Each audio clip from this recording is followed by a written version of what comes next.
Welcome to blue print study channel.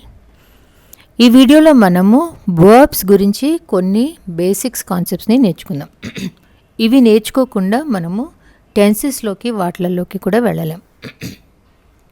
So verbs గురించి తెలుసుకునే ముందు ఇంకొన్ని బేసిక్ కాన్సెప్ట్స్, చాలా కామన్ కాన్సెప్ట్స్ని ఒకసారి రివిజిట్ చేద్దాము.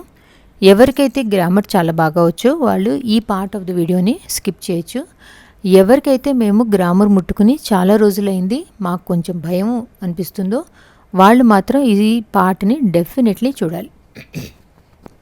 సో అన్నిటికంటే ఫస్ట్ మనం చూసేది, మనం ఎప్పుడు పర్సన్ అని చెప్పి వింటూ ఉంటాం కదా, first person, second person, third person, వీటి అర్థం ఏంటి?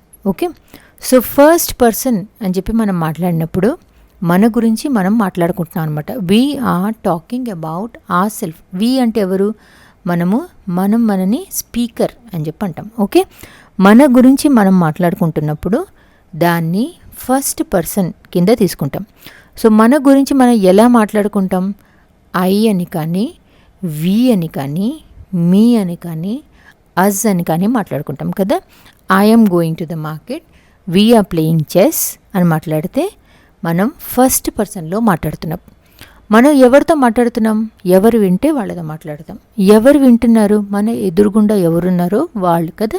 సో మన ఎదురుగుండా ఎవరున్నారు? నువ్వు ఉన్నావు. సో యూ అనేది సెకండ్ పర్సన్ కిందకు వస్తుంది. అండ్ యూ మన మాటలు వింటున్నారు కాబట్టి లిసనర్ అని చెప్పి అంటాం. ఓకే, సో ఫస్ట్ పర్సన్ అంటే స్పీకర్, సెకండ్ పర్సన్ ఏమో లిసనర్. సో థర్డ్ పర్సన్ ఎవరు? నా గురించి అయిపోయింది, మీ గురించి అయిపోయింది.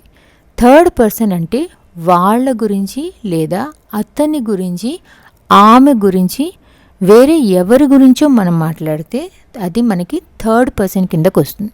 సో థర్డ్ పర్సన్ అన్నది it refers to someone else who is neither the speaker nor the listener. So దానికి మనం ప్రొనౌన్స్ ఏం వాడతాం? అతను, ఆమె కదా. He, she, it, they, him, her, them, ఇవన్నీ మనకి థర్డ్ పర్సన్ కిందకు వస్తాయి. సో ఇలా మనం ఎందుకు డివైడ్ చేసుకుంటాం? సో దాట్ మనకి అసలు ఏ యాక్షన్ ఎవరు చేస్తున్నారు అన్నది మన క్లారిటీ కోసం. ఓకే, సెకండ్ ఇస్ గ్రామర్లో నంబర్. నంబర్ అంటే ఏంటి? Singular, plural. ఈ నంబర్ గురించి మనం ఎందుకు మాట్లాడుకోవాలి? ఎందుకంటే సబ్జెక్ట్ వర్బ్ అగ్రిమెంట్ మనం చూస్తున్నప్పుడు సబ్జెక్ట్ వర్బ్ అగ్రిమెంట్ అనేది సింగులరా ప్లూరలా అన్న దాన్ని బేస్ చేసుకుని మారుతూ ఉంటుంది కదా. హీ రన్స్ అంటాము, దే రన్ అంటాం. అందుకని చెప్పి నంబర్ అంటే ఏంటి అన్నది కూడా మనకు తెలియాలి. మూడోది సబ్జెక్ట్. సబ్జెక్ట్ అంటే ఏంటి? దేని గురించి అయితే మనం మాట్లాడతామో దాన్ని మనము సబ్జెక్ట్ అని చెప్పి అంటాం. She is a good girl అని చెప్పి మనం అంటే ఎవరి గురించి మాట్లాడుతున్నాం? మనము షీ గురించి మాట్లాడుతున్నాం. సో ఎవరి గురించి మనం మాట్లాడితే వాళ్ళు సబ్జెక్ట్. ఓకే, షీ గురించి మనం ఏం చెప్తున్నాం? She is a good girl అని చెప్పి చెప్తున్నాం కదా. సో గుడ్ గర్ల్ అనేది మనకి ఆబ్జెక్ట్ అవుతుంది. సో ఈ ఆబ్జెక్ట్లో కూడా మనకి రెండు రకాలు ఉంటాయి, direct object, indirect object. Okay, so ఇక్కడ suppose I give you a sentence, she gave a gift అని చెప్పి అంట. ఓకే, షీ ఏమో సబ్జెక్ట్, షీ గురించి మాట్లాడుతున్నాం కదా. ఏమి ఇచ్చింది అంటున్నాం? గిఫ్ట్ ఇచ్చింది అన్నప్పుడు గిఫ్ట్ అనేది మనకి ఆబ్జెక్ట్ అయింది. ఇదే సెంటెన్స్ని నేను she gave him a gift అని చెప్పి అంట. ఓకే, తను ఏమి ఇచ్చింది? తను గిఫ్ట్ ఇచ్చింది అన్నప్పుడు ఏమి ఇచ్చింది అన్న ఆన్సర్ వచ్చిందేమో మనకి డైరెక్ట్ ఆబ్జెక్ట్ అవుతుంది. She gave gift to whom, ఎవరికి ఇచ్చింది అన్నప్పుడు ఆన్సర్ వచ్చింది మనకి ఇండైరెక్ట్ ఆబ్జెక్ట్ అవుతుంది. సో గిఫ్ట్ అనేది డైరెక్ట్ ఆబ్జెక్ట్, హిమ్ అనేది ఇండైరెక్ట్ ఆబ్జెక్ట్ అయింది. Next is complement. కాంప్లిమెంట్ అనేది ఒక వర్డ్ అవ్వచ్చు, గ్రూప్ ఆఫ్ వర్డ్స్ అవ్వచ్చు. ఏవైతే మనకి సబ్జెక్ట్ గురించి కానీ ఆబ్జెక్ట్ గురించి కానీ కొంచెం ఎక్స్ట్రా ఇన్ఫర్మేషన్ ఇస్తే ఆ గ్రూప్ ఆఫ్ వర్డ్స్ని లేదా వర్డ్ని మనం కాంప్లిమెంట్ అని చెప్పి అంటాం. Okay, like he is a teacher అని చెప్పి అంటున్నాం. Okay, he is the subject కదా. హీ ఏంటి అని చెప్తున్నాం, ఈ టీచర్ అన్న వర్డ్ మనకి ఇతని గురించి ఎక్కువ ఇన్ఫర్మేషన్ ఇస్తుంది కదా. హీ ఎవరు అంటే హీ అన్న అతను టీచరు అని చెప్పి మనకి ఇన్ఫర్మేషన్ ఇస్తుంది. సో అలా మనకి ఈ హీ అనేది సబ్జెక్ట్ కాబట్టి సబ్జెక్ట్ గురించి టీచర్ అన్న వర్డ్ ఎక్కువ ఇన్ఫర్మేషన్ ఇస్తుంది కాబట్టి టీచర్ అన్నది ఇక్కడ సబ్జెక్ట్ కాంప్లిమెంట్. ఓకే, అలానే ఇంకో సెంటెన్స్ చూద్దాం. They made him captain. Okay, so ఈ క్యాప్టెన్ అన్నది ఎవరి గురించి? దే గురించా? కాదు కదా, అతని గురించి. సో ఆబ్జెక్ట్ గురించి చెప్తోంది ఈ క్యాప్టెన్ అన్న వర్డ్. సో ఆబ్జెక్ట్ గురించి ఎక్కువ ఇన్ఫర్మేషన్ ఇస్తున్నప్పుడు దీన్ని మనము ఆబ్జెక్ట్ కాంప్లిమెంట్ అని చెప్పి అంటాం. ఓకే, ఇక్కడి వరకు క్లియరా? సో దీన్ని బేస్ చేసుకుని మీకు టెట్ ఎగ్జామినేషన్లో క్వశ్చన్ రావచ్చు. The sky appears beautiful in this statement. What is the word beautiful? Okay, the sky appears beautiful. Beautiful దేని గురించి చెప్తోంది? స్కై గురించి చెప్తోంది. స్కై ఏంటి సెంటెన్స్లో? స్కై అనేది సబ్జెక్ట్. సబ్జెక్ట్ ఎలా ఉంది అని చెప్పి దాని గురించి ఎక్స్ట్రా ఇన్ఫర్మేషన్ ఇస్తుంది కాబట్టి బ్యూటిఫుల్ అనేది ఈ స్టేట్మెంట్లో సబ్జెక్ట్ కాంప్లిమెంట్. ఓకే, ఇక్కడి నుంచి మన వర్బ్స్ టాపిక్ని స్టార్ట్ చేద్దాము. ఫస్ట్ మనం ఎటిమాలజీతో స్టార్ట్ చేద్దాం. సో వర్బ్ అన్న పదం మనకి లాటిన్ భాషలోని వర్బం అన్న వర్డ్లోంచి వచ్చింది. దీని అర్థం వర్డ్స్. ఓకే, ఇక్కడి నుంచి మీకు ఒక ఎంసీక్యూ రావచ్చు. సో వర్బ్ అంటే ఏంటి? వర్బ్ అంటే ఒక యాక్షన్ అవ్వచ్చు, లేదా ఏదన్నా ఈవెంట్ అవ్వచ్చు. లైక్ ఎవరన్నా మనల్ని ఇన్వైట్ చేశారు, లేదా గాజు ముక్కలు అవి షాటర్ అయిపోయాయి. ఆర్ స్టేట్ అంటే ఎవరన్నా హ్యాపీగా ఉన్నారు, సాడ్గా ఉన్నారు, అన్నీ కూడా మనకి వర్బ్స్ అని చెప్పి అన్నాం. సో వర్బ్ అని మనం ఎలా డిఫైన్ చేస్తాం? వర్బ్స్ అనేవి they are those words that show what someone or something does, or those words what happened to someone or something అన్నది చెప్తాయి. or those words that state someone or something is in అన్నది మనం verbs కిందకు వస్తాయి.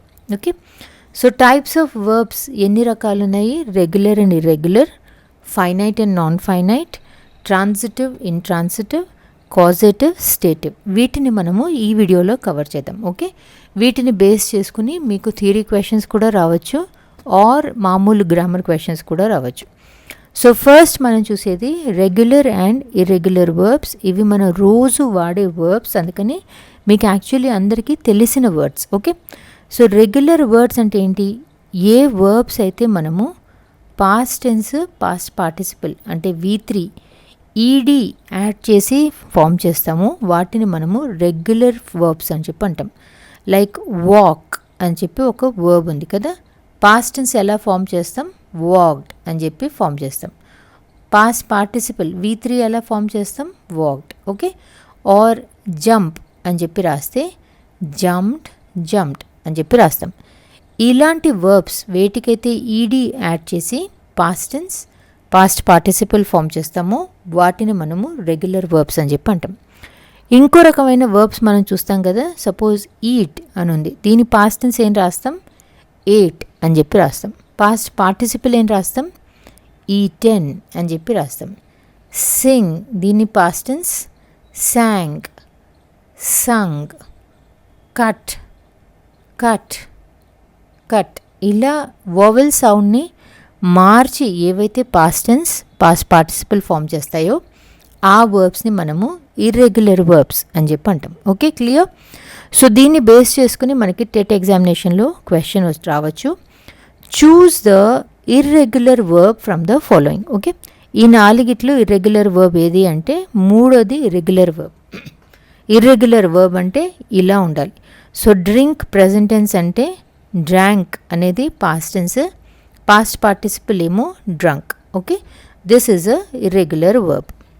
రెండో రకం finite verbs, non finite verbs. Okay, suppose నేను ఇక్కడ ఐ రైట్ అని చెప్పి రాసిన. ఓకే, సపోజ్ నేను థర్డ్ పర్సన్ రాసా, హీతో పాటు కూడా నేను రైట్ అని చెప్పి రాయగలనా? హీతో రైట్, హీ రైట్ అనే బదులు హీ రైట్స్ అని చెప్పి అంటాం కదా. ఐ రైట్ అంటాము, హీ రైట్స్ అని చెప్పి అంటాం. ఇలా మనము సబ్జెక్ట్ని బట్టి, పర్సన్ని బట్టి, నంబర్ని బట్టి వర్బ్లో మార్పు వస్తూ పోతే అలాంటి వర్బ్స్ని మనము ఫైనైట్ వర్బ్స్ అని చెప్పి అంటాం. నాన్ ఫైనైట్ వర్బ్స్లో మళ్ళీ మనకి 3 రకాలు ఉంటాయి. 3 చాలా ఇంపార్టెంట్. సో నాన్ ఫైనైట్ వర్బ్లో అన్నిటికంటే ఫస్ట్ వచ్చేది ది ఇన్ఫినిటివ్, రెండోది ద పార్టిసిపుల్, మూడో దాన్ని జెరండ్ అని చెప్పి అంటాం. సో ఫస్ట్ మనము ద ఇన్ఫినిటివ్ అంటే ఏంటి అన్నదే చూద్దాం.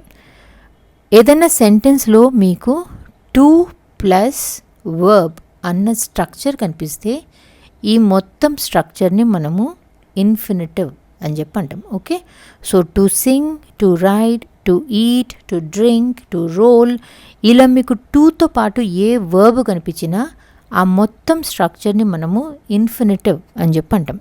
సో దీన్ని బేస్ చేసుకుని మీకు టెట్లో రావచ్చు ఆర్ డిఎస్సిలో రావచ్చు. Which statement has an infinitive verb అన్నప్పుడు మనం ఏం వెతకాలి? టు ప్లస్ వర్బ్ని వెతకాలి. ఓకే, సో ఇక్కడ ఈ 4 సెంటెన్సెస్ చదువుదాము. She is singing a beautiful song. He wants to travel around the world. The flowers bloomed in the garden. They had been working all day long. Okay, which statement has an infinitive verb అన్నప్పుడు ఈ structure కోసం వెతికితే ఇక్కడుంది.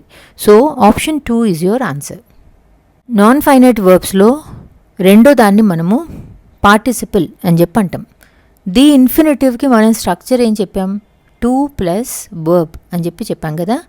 అలానే పార్టిసిపుల్కి structure ఏంటంటే verb plus ING. Okay, so verb and ING అంటే Singh plus ING ఏమవుతుంది? Singing. ఇలాంటి వాటిని మనము పార్టిసిపుల్ అని చెప్పి అంటాం. సో పార్టిసిపుల్లో మళ్ళీ మనకి 2 రకాలు ఉంటాయి. Present participle, past participle. Present participle అంటే ఏమో మనకి ఈ ఫామ్లో కనిపిస్తుంది. పాస్ట్ పార్టిసిపుల్ అంటే మాత్రం మళ్ళీ కొంచెం చేంజ్ అవుతుంది. లైక్ సపోజ్ నేను సింగ్ అన్న వర్డ్ ఉంటే దాని ప్రెజెంట్ పార్టిసిపుల్ ఏంటి? సింగ్ ప్లస్ ఐఎన్జీ, సింగింగ్ అని చెప్పి అంటాం. కానీ పాస్ట్ పార్టిసిపుల్ ఏమంటాం మనం? సంగ్ అని చెప్పి అంటాం కదా. అలానే లర్న్ అన్న వర్డ్ ఇస్తే నేను ఐఎన్జీ యాడ్ చేసి ప్రెజెంట్ పార్టిసిపుల్ ఏమో లెర్నింగ్ అంటాం. పాస్ట్ పార్టిసిపుల్ ఏమంటాం? లర్న్డ్ అని చెప్పి అంటాం. నాన్ ఫైనైట్ వర్బ్స్లో మూడోది ద జెరండ్. జెరండ్ని మనము వర్బల్ నౌన్ అని కూడా అంటాము. దీని మీద మనకి ఎంసీక్యూ రావచ్చు. ఓకే, మనం ఇప్పటివరకు ఏం చూసాం? ఇన్ఫినిటివ్ యొక్క స్ట్రక్చర్ ఏమని చెప్పి చూసాం? టు ప్లస్ వర్బ్ అని చెప్పి చూసాం కదా. అలానే మనము పార్టిసిపుల్కి మనం స్ట్రక్చర్ ఏం చూసాం? వర్బ్ ప్లస్ ఐఎన్జీ కదా. అలానే జెరండ్ కూడా ఒక స్ట్రక్చర్ ఉంది. జెరండ్ స్ట్రక్చర్ కూడా వర్బ్ ప్లస్ ఐఎన్జీనే. సో ప్రెజెంట్ పార్టిసిపుల్, జెరండ్ రెండు ఓన్లీ వర్డ్ని మనం చూస్తే మాత్రం ఒకటేలాగా ఉంటాయి. కానీ ఆ సెంటెన్స్లో దాని అర్థం ఏమిటి అన్నది చూసుకుని అది ప్రెజెంట్ పార్టిసిపుల్గా వాడారా, జెరండ్గా వాడారా అని మనం డిసైడ్ చేయాలి. లైక్ ఈ సెంటెన్స్ చూడండి. ఐ యామ్ స్విమ్మింగ్ అంటే ఏంటి? నేను స్విమ్మింగ్ చేస్తున్నాను అంటే స్విమ్మింగ్ అనేది ఇక్కడ ఒక యాక్షన్ వర్డ్ లాగా వాడుతున్నాం. యాక్షన్ లాగా వాడినప్పుడు ఇది మనకి వర్బ్ అయింది కదా. అదే స్విమ్మింగ్ని మనము ఇంకో సెంటెన్స్లో చూద్దాం. Swimming is a good exercise అని చెప్పి అంటున్నాం. ఇక్కడ మనము యాక్షన్గా మాట్లాడట్లా, దీన్ని ఒక సబ్జెక్ట్ లాగా మాట్లాడుతున్నాం, ఒక నౌన్ లాగా మాట్లాడుతున్నాం. అలా వాడినప్పుడు దీన్ని మనము జెరండ్ అని చెప్పి అంటాం. సో వర్బ్ వచ్చింది, ఐఎన్జీ వచ్చింది, కానీ దీన్ని మనము నౌన్ లాగా వాడినప్పుడు ఆ యూసేజ్ని మనము జెరండ్ అని చెప్పి అంటాం. Third type of verbs transitive verbs, intransitive verbs. Okay, first sentence మీరు చూడండి. She paints a picture. She paints what అని అడిగితే ఒక ఆన్సర్ వచ్చింది, పిక్చర్ అని చెప్పి. అంటే ఈ పిక్చర్ అనేది మనకి ఆబ్జెక్ట్. ఏ వర్బ్కి అయితే ఒక ఆబ్జెక్ట్ ఉంటుందో దాన్ని మనము ట్రాన్సిటివ్ వర్బ్స్ అని చెప్పి అంటాం. సో ఇంట్రాన్సిటివ్ అంటే ఏంటి? ఏ వర్బ్కి అయితే ఆబ్జెక్ట్ ఉంటుందో అవి మనకి ఇంట్రాన్సిటివ్ వర్బ్స్ కింద పడతాయి. సో రెండు సెంటెన్స్లో మనకి ఆబ్జెక్ట్ లేదు. షీ స్లెప్ట్ అంటే షీ స్లెప్ట్ వేర్ అని, వాట్ అని ఏం లేవు కదా. సో ఆబ్జెక్ట్ లేని వర్బ్స్ని మనము ఇంట్రాన్సిటివ్ వర్బ్స్ అని చెప్పి అంటాం. మళ్ళీ చెప్తున్నాను, first one she paints picture అన్నప్పుడు షీ పెయింట్స్ వాట్ అంటే మీకు ఆన్సర్ వస్తే దట్ ఈజ్ యువర్ ఆబ్జెక్ట్. వర్బ్కి ఆబ్జెక్ట్ ఉంది అంటే that is how you identify your transitive verb. Okay, so అలాంటి కొన్ని సెంటెన్సెస్ ఇక్కడ చూద్దాము. He spoke the truth. He spoke what? He spoke the truth అన్న ఆబ్జెక్ట్ వచ్చింది కాబట్టి ఇది transitive verb. The driver stopped the car. Okay, the driver stopped what? Driver stopped the car అన్న object వచ్చింది కదా. So this is again a transitive verb. The goat fought, F-O-U-G-H-T, fought, the goat fought the lions. Okay, the goat fought whom? The goat fought the lions అని మనకి object వచ్చింది కాబట్టి ఇక్కడ కూడా this is a transitive verb. He spoke harshly అన్నప్పుడు he spoke what అంటే మనకి answer ఏం రావట్లేదు కదా. So this is a intransitive verb. The car stopped, the goats fought, ఇవి కూడా మనకి ఇంట్రాన్సిటివ్ వర్బ్స్ కిందకు వస్తాయి. సో వీటిని బేస్ చేసుకుని మనకి టెట్ ఎగ్జామ్ లేదా డిఎస్సి ఎగ్జామ్లో అడగచ్చు. Which sentence contains transitive verb. Transitive verb అంటే మనం ఏం వెతకాలి?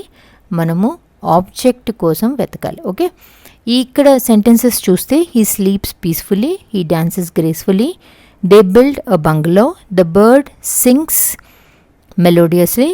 మూడు దాంట్లో చూస్తే దే బిల్డ్ వాట్ అని అడిగితే మనకి బంగ్లో అని చెప్పి ఒక ఆబ్జెక్ట్ వస్తుంది. సో ట్రాన్సిటివ్ వర్బ్ అంటే ఆబ్జెక్ట్ ఉండాలి కాబట్టి option 3 is your answer. Question number 5, choose the sentence with an intransitive verb అంటే ఆబ్జెక్ట్ ఉండకూడదు అని చెప్పి అంటున్నారు. Okay, he spoke the truth. He spoke what? He spoke the truth అన్నప్పుడు మనకి ఆబ్జెక్ట్ వచ్చింది. The horse kicked the man అన్నప్పుడు the horse kicked whom అన్నప్పుడు ద మ్యాన్ అని వస్తుంది. So the man is your object. లే ద బాస్కెట్ వేర్ అంటే there అన్న ఆన్సర్ వచ్చింది. ఇక్కడ కూడా మనకు ఆబ్జెక్ట్ ఉంది. We shall stop here for some time అన్నప్పుడు మనకి ఆబ్జెక్ట్ లేదు. ఓకే, సో ఆబ్జెక్ట్ లేదు అంటేనే ఇంట్రాన్సిటివ్ వర్బ్ కాబట్టి option 4 is your answer. 6th one చూద్దాం. Choose the sentence with a transitive verb. Transitive verb అంటే ఏంటన్నాం? ఆబ్జెక్ట్ ఉండాలి. Okay, would you take a picture for us? Would you take what అని అడిగితే would you take what అంటే picture అన్న answer వస్తుంది. అంటే మనకి ఇక్కడ ఆబ్జెక్ట్ ఉంది అని చెప్పి లెక్క.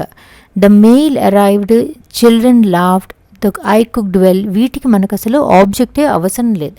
సో ట్రాన్సిటివ్ వర్బ్ అంటేనే ఆబ్జెక్ట్ కావాలి కాబట్టి ఆప్షన్ 1 ఈజ్ యువర్ ఆన్సర్.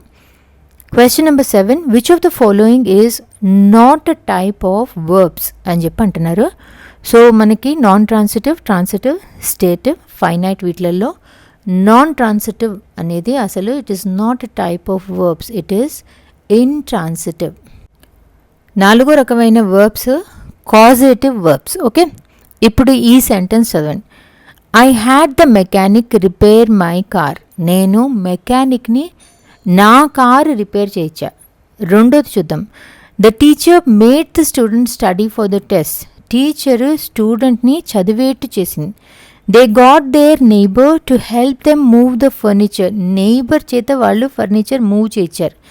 ఇలా ఏవైతే వర్డ్స్ మనము ఇంకోళ్ళ చేత పని చేయిస్తున్నాము అని చెప్పి డినోట్ చేస్తాయో వాటిని మనము కాజేటివ్ వర్బ్స్ అని చెప్పి అంటాం. సో ఫస్ట్ సెంటెన్స్లో మనం చూస్తే I had the mechanic repair my car అన్న దాంట్లో హ్యాడ్ అనేది causative verb. The teacher made the student study for the test అంటే టీచర్ మేడ్ అనేది causative verb. They got their neighbour to help them move the furniture. Okay, so ఈ 3 సెంటెన్సెస్లో ఇవి మనకి causative verbs కిందకు వస్తాయి. So choose the correct causative verb for the sentence అన్నప్పుడు I will dash my friend to pick up the baggage. Get, has, got, getting.